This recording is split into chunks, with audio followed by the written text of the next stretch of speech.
Hallo, lass uns Deutsch lernen. Heute ein kurzer Dialog. Hör gut zu.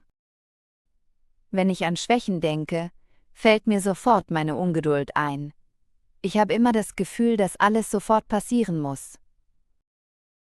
Oh, das kenne ich. Ich bin auch nicht der Geduldigste.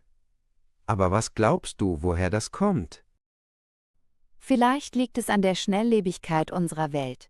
Alles passiert so rasant, und man will einfach mithalten.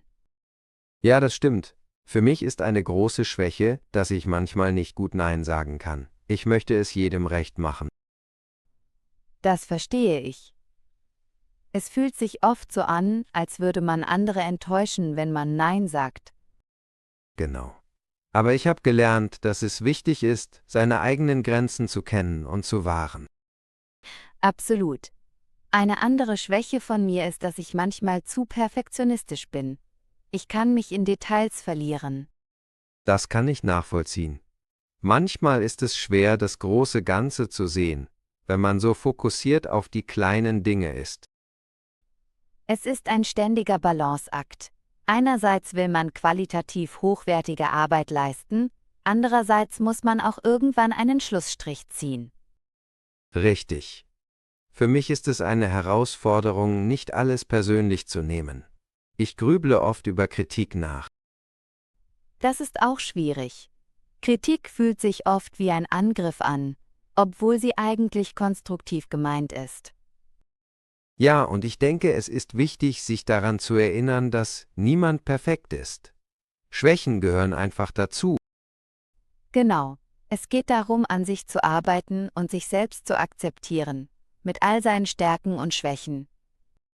Und vielleicht auch darum, zu erkennen, dass Schwächen oft auch Stärken sein können, je nachdem, wie man sie betrachtet. Spannend, dass du das sagst. Hast du ein Beispiel, wo eine Schwäche zu einer Stärke wurde? Ich denke, mein Bedürfnis, es allen recht zu machen, hat mich auch empathischer gemacht.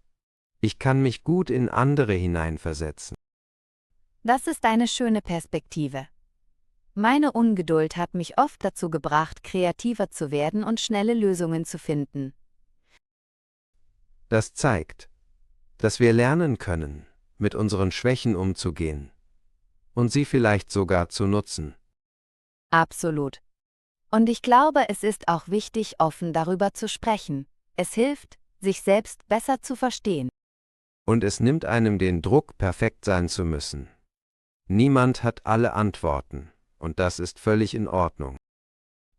Ja, und das macht uns letztlich menschlich. Was ist eure größte Schwäche, liebe Zuhörer? Denkt mal darüber nach, und vielleicht entdeckt ihr auch eine Stärke darin.